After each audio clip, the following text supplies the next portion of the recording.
Welcome to the I Got Fired podcast, where we help people who've been fired or afraid that they might be.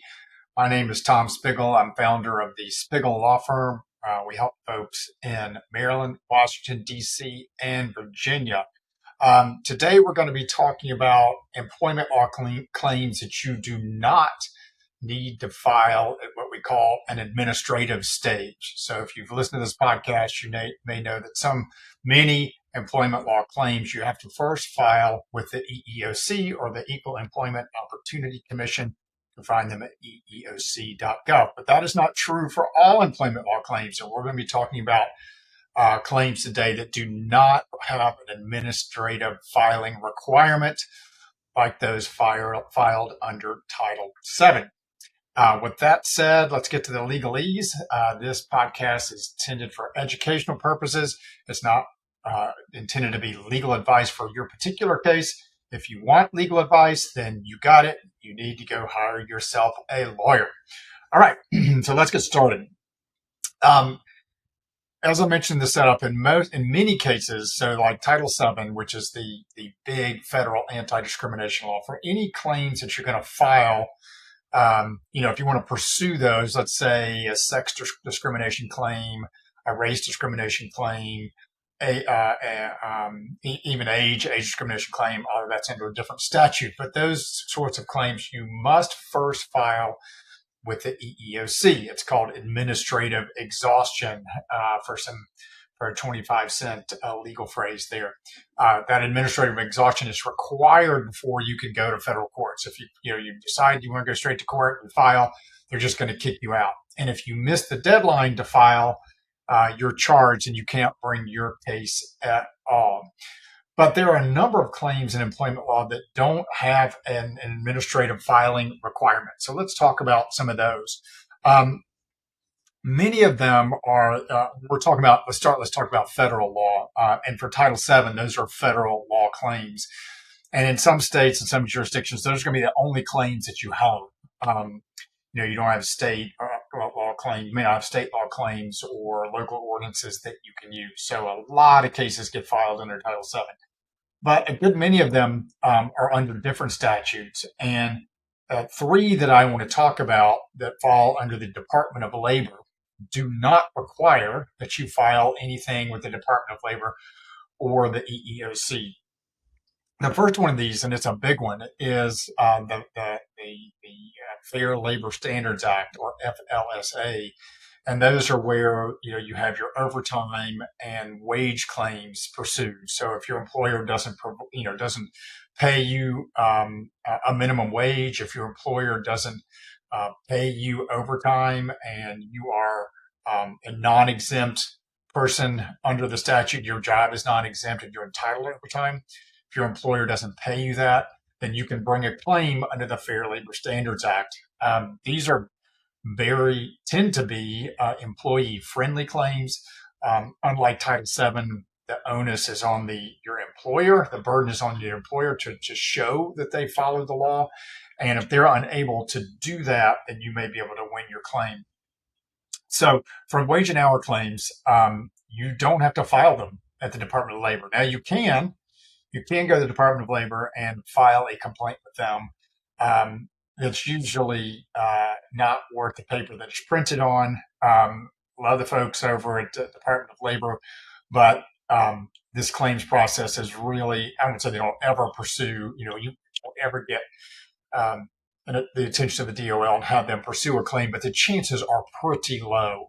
So again, if you don't have any other choice, you can find an attorney. You understandably don't want to litigate a case yourself in federal court. Then look, it's not going to hurt to file a claim with the Department of Labor, but it is not required. So for a wage and hour case, you can walk straight into federal court and file your complaint. A similar law that is also under the purview of the Department of Labor is the Family Medical Leave Act, or FMLA. That is the primary federal leave statute. It's a pretty complicated statute, but it can be very powerful. It covers employees with 50 or more employees within a 75-mile radius. And you can bring a claim if your employer wrongfully denies you leave that you are entitled to under the FMLA, or if it interferes with your right to take that leave. Let's say you're granted your FMLA leave, but your boss keeps calling you at home while you're on leave and expecting you to do things.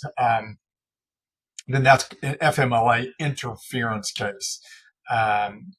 And like the wage and hour cases, it is enforced by the Department of Labor.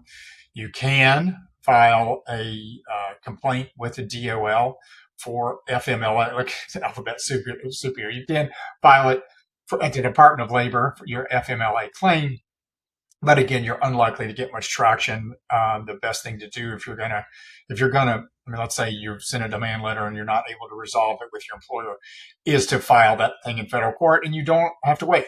You can walk straight into the courthouse and file it. The third law that I want to talk about that is also under the Department of Labor, and the Department of Labor enforces it, and that is the Equal Protection Act, the EPA. And that is a statute that is under the Fair Labor Standards Act that says basically you can't pay somebody differently solely on the basis of sex. And it typically tends to be women who are paid less than men. And again, it has to be the same job. So there are a number of restrictions on the law, but when it applies, it can be very powerful. And like under the wage and hour and FMLA, you can get back wages. You can get what's called liquidated damages, which is basically 2 times the damages that you suffered. You can get attorney's fees. So it's going to be a very powerful statute. But to file a claim under the Equal Protection Act, you do not have to file an administrative charge. You can walk straight into court. Now, the catch, well, not the catch, but the wrinkle with the EPA is that you can file a charge with the EEOC. A little strange, but for this statute, you can file it under the EEOC, and the EEOC will run the same kind of investigation that it does for any of the other kind of, like, for example, the Title VII cases that it reviews. But you don't have to file that with the EEOC. You can march straight into the federal courthouse and do that. On a similar note, there are many state and local cases that either don't require you to file an administrative action or make it optional. So, for instance, in the District of Columbia, there's the DC Human Rights Act, a very broad and powerful statute. Under that statute, you can file an administrative charge with the DC Office of Human Rights, or you can walk right into DC Superior Court and file your claim there. And there are many, there are other state cases that follow a similar sort of outline that allow you to, walk straight into court, or file, or alternatively file a charge or some kind of administrative action. So let's talk, just to take a little bit of a detour before I talk about another one final federal law that really that is a good example of this. But let's talk about, let's say the Equal Protection Act for a minute and talk about that. So you have the option to file at the EEOC, or you can go straight into federal court. Which is better to do? Well, the advantage of filing with the EEOC is that you get the chance for mediation. Now, mediation with the EEOC is not mandatory, so your employer may not choose to play ball, but a lot of times they will. And this is an opportunity for you to sit down and try to settle that case. If you haven't listened to it already, I've done a whole series on mediation where I talk about mediation before the EEOC and what that is like. We have certainly settled claims before the EEOC. It does happen.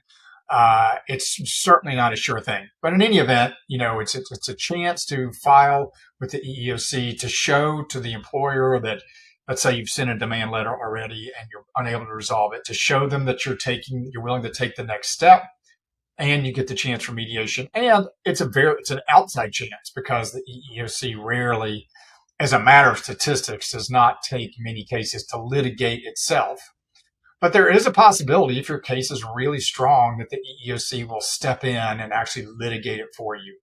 Again, I wouldn't count on that.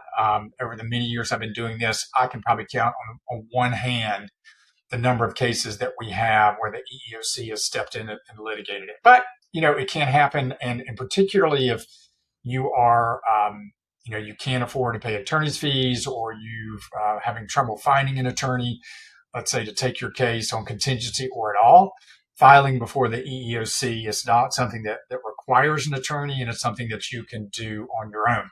And that's true with any kind of, so if we look at, for instance, the DC Human Rights Act, again, you have the option of filing at the DC Office of Human Rights, which is like the EEOC, or going straight to court. And so there again, you get the chance to mediate. Now, at the DC Office of Human Rights, it's mandatory. So both sides have to sit down and try to mediate the case. So you're definitely going to get one bite at the apple there. Again, it's not the biggest amount of leverage you can have to use against your employer. Not necessarily like they're going to be shaking in their boots, but cases do get resolved at that stage. And sometimes that can be worth doing. The downside to filing, whether it's at the EEOC or if we're looking at a state claim at a state agency, the downside is that it can extend the time for you to get your case resolved. The EEOC is very slow. They're understaffed and overworked, and that's true for many of these government agencies. So, it could be months and months and months before you even get a chance to get mediation, or certainly getting kind of successful resolution of your case. And if you're unable to resolve it at mediation, otherwise negotiate it with your employer during that time, then you're just another 6, 10 months, a year down the road, and you've got your right to sue. And, again, look, we win cases like this not infrequently, so it's not the end of the world. But now, however many months have gone by, a year has gone by, the witnesses that you may want to rely on, some of them may have moved, gotten new jobs, died. I mean, all kinds of things can happen during that time frame that could make your case weaker. So, it could delay the resolution of your case. And, look, employers with experienced employment law counsel may not be overly, or probably not going to be overly concerned with a charge that's filed with the EEOC, or let's say the DC Human Rights Office, or a similar state level office. They're just not, they know that the chances that this agency is going to do something is pretty slim. So they can use it as a chance just to slow walk the case, rather than make a serious effort to settle it.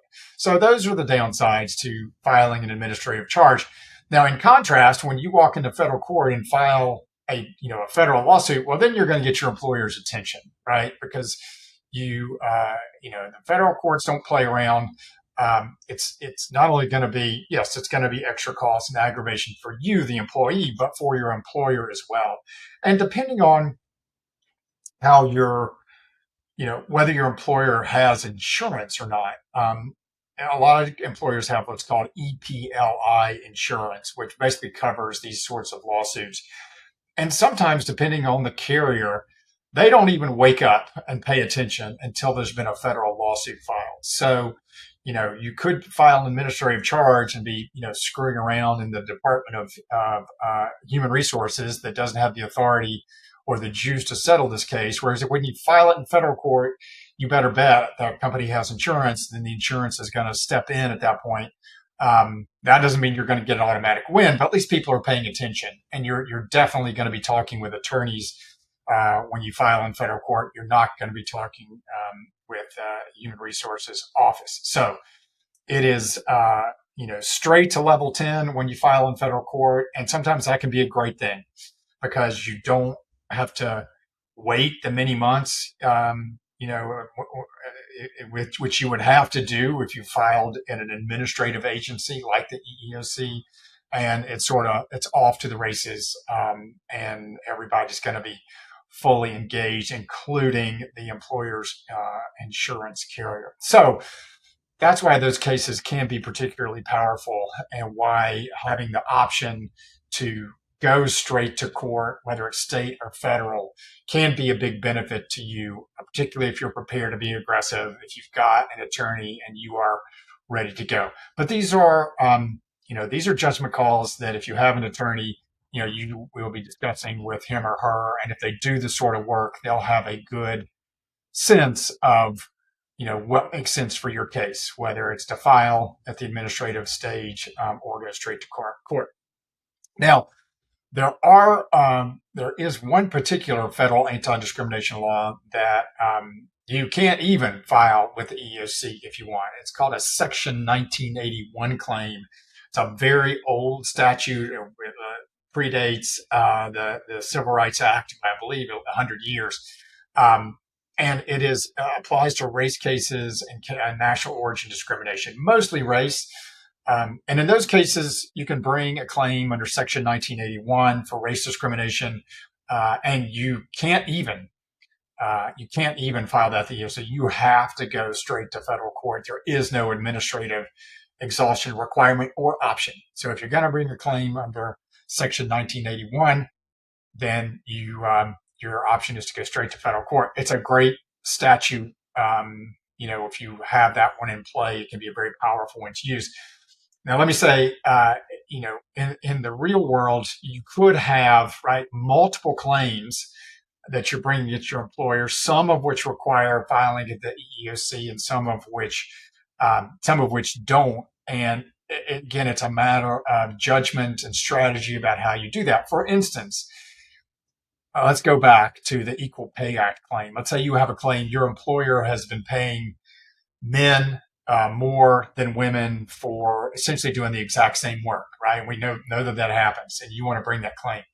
You could bring that under both the Equal Protection Act and Title VII. And there are pros and cons for both. There are different sorts of damages under the Equal Protection Act. You can get what I said called liquidated damages, which is 2 times what your underlying damages are. Whereas if you're bringing it under Title VII, then you can get emotional distress and potentially punitive damages, which is not available under the Equal Protection Act claim. And you can bring them both in the same lawsuit. So it's not uncommon to have multiple claims that you're bringing, some that you're bringing in an administrative stage and some that you're not. Sometimes it's just a matter of bringing them all and seeing which one, has legs at the end of the day. Same with 1981. You could have a 1981 claim, a race claim, and a Title VII claim that your attorney might bring them both in the lawsuit. And again, there can be pluses and minuses to both kinds of claims. Often what will happen with the 1981 claim is somebody will have missed their deadline to file the Title VII charge. That it's past 180 days or 300 days, depending on the state that you are in. So you have to bring the 1981 claim. But it doesn't really matter. In some ways, the 1981 claim is much better. But in any event, the point is that there are a number of statutes, discrimination and otherwise, that do not require you to file in an administrative body like the EEOC. Some of them that we discussed are permissive. You can file a charge, but you don't have to. And there can be great reasons not to file an EEOC charge or a charge with an administrative agency and just go straight to federal court. Again, it turns the volume up really quickly, and most people, who are bringing these claims don't want to sit around for months and months, particularly years, to get them resolved if they can go straight to federal court. That's why attorneys tend to like them as well. There are other employment law claims that are not discrimination-based, that don't require an administrative filing. Breach of contract cases that come up in employment law. We often see these with professionals like doctors or dentists who are not partners in a practice, but they work for the practice, and there's some kind of, you sign a contract that you're going to handle a certain number of cases and you're going to pay a certain amount, and how the insurance is going to work. They can be pretty involved. And if you if you leave that employment, under certain circumstances, the employer, the practice, can bring a breach of contract action against you, and you can against your, a professional can bring it against the practice, and the practice is doing something that violates that contract. But those sorts of contract claims, there's no administrative exhaustion requirement. They can go straight to court. Likewise, defamation cases, which we see in employment law, where let's say your employer is saying something untrue about you for people who are checking your references. That can be a defamation claim. Those are brought in state court, and those also do not have an administrative exhaustion requirement. So those are just a few examples of state level contract claims or state level law claims that come up in the employment law context that don't require filing with some kind of administrative body. So very complicated, I know. That's why I really full-time employment for lawyers here for these sorts of, because it's so complicated and there's so much strategy involved. But there are possibilities for people who are looking to litigate them on their own to use this, and to you can just sit down with a lawyer without hiring them to handle your case, but just sit with them as a consult to talk about what the various options are.